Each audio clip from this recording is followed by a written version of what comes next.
nnọọ n'ihe nkụzi nke taa. Ihe anyị ga-eneba anya n'ihe nkụzi nke taa bụ atụmatụ okwu.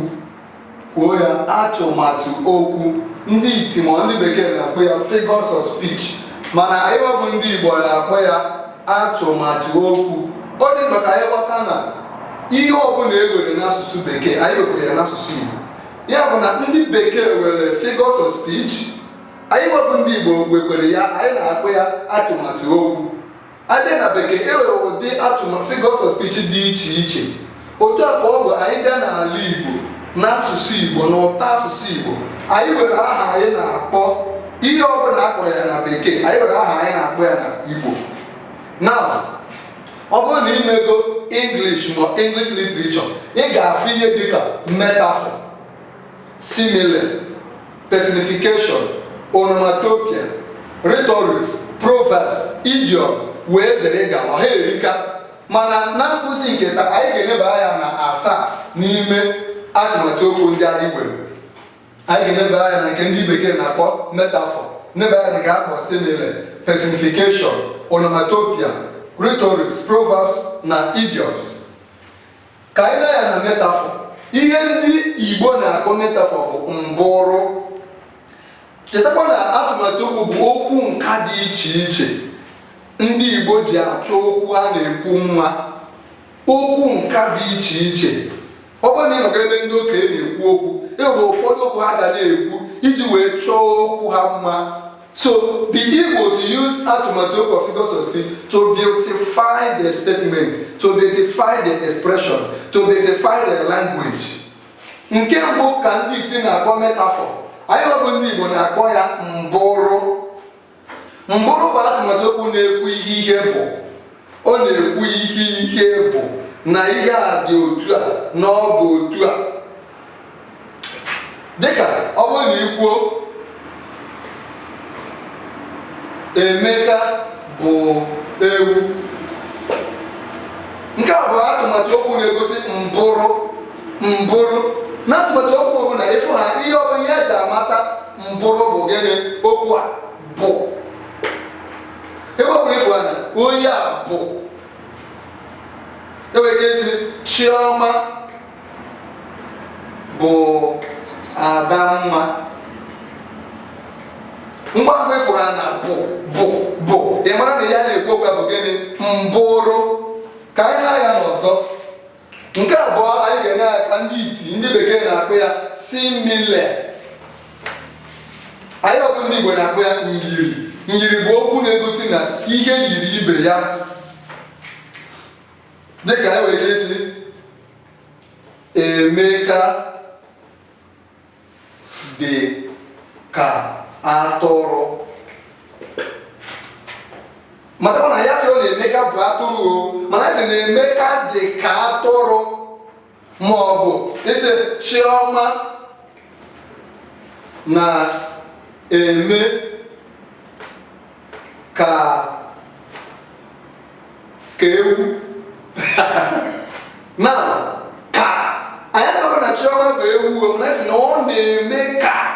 So ngwa ngwa ọbụla n'okwu ọbụla ịfụrụ dị ka ma ọ bụ ka, mara na ya na-ekwu ya bụ gịnị? Nyiri.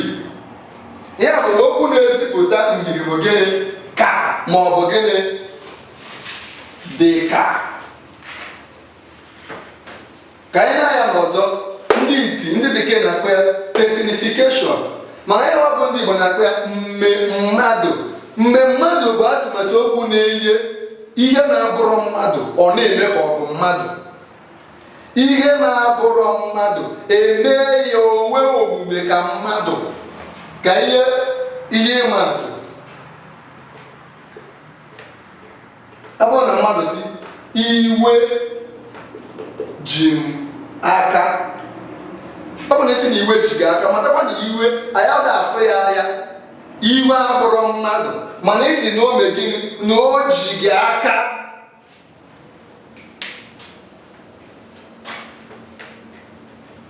Ka anyị na-anya na ọmụmatụ ọzọ, esi ụgụrụ rachara ma ọnụ. Ọ bụ ịma na ụgụrụ ewere aka, o were ọnụ. mana isi na ụgụrụ rachara gị ọnụ, ịma na ị na-eme ka ụgụrụ bụ ihe na-abụrụ mmadụ ka ọ na-eme ka ọ bụ mmadụ.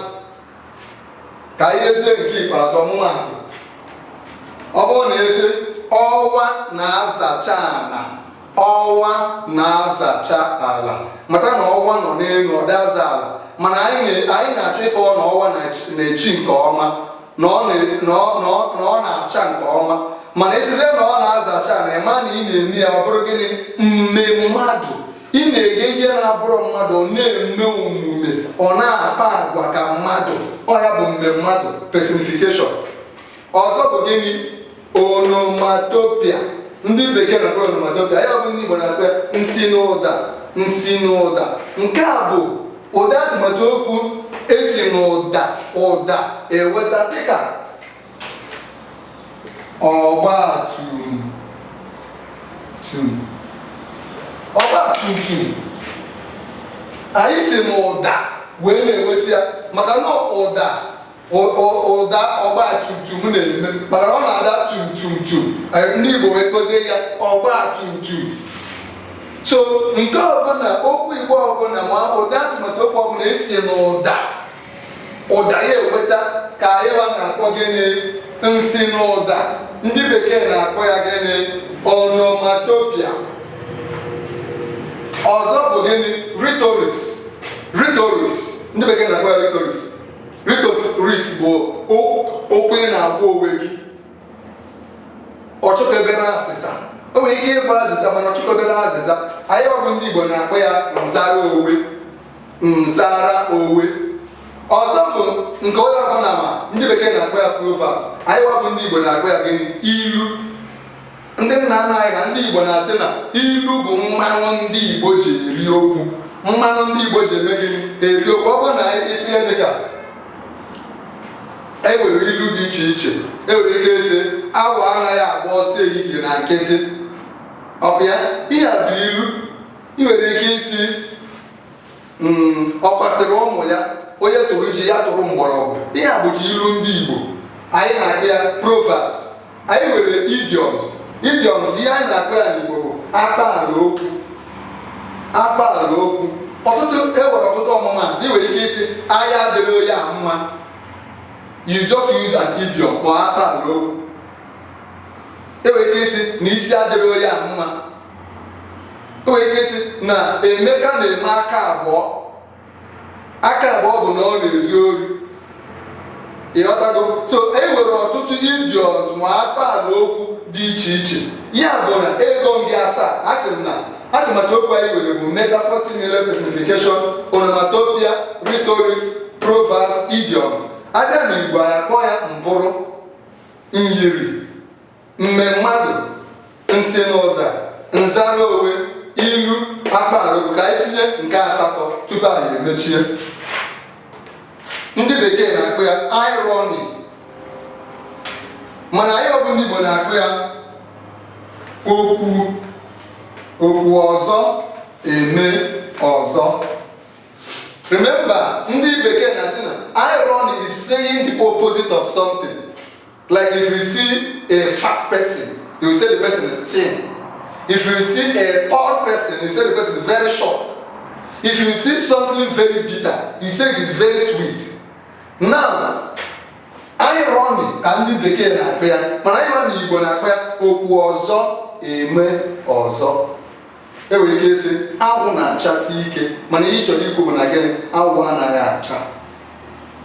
Enwere ike isi erijuru m afọ, mana ihe chọrọ ikwu bụ na agụụ na-agụ gị. Enwere ike isi Emeka mere nke ọma n'ụlọ akwụkwọ, mana ihe chọrọ ikwu bụ na Emeka bụ klaasị ya n'isi. Ya bụ irony bụ gịnị? Okwu ọzọ eme ọzọ. Idioms bụ gịnị? Akpaala okwu. Proverbs bụ gịnị? Ilu. Rhetorics, nzara onwe. Onomatopoeia, nsi n'ụda. Personification bụ gịnị? Mme mmadụ. Simile bụ gịnị? Nyiri. Metaphor bụ gịnị? Mbụrụ. If you have not subscribed to our YouTube channel, go now and subscribe so that you will see more of our videos. If you enjoy this video, click on like. Thank you so much.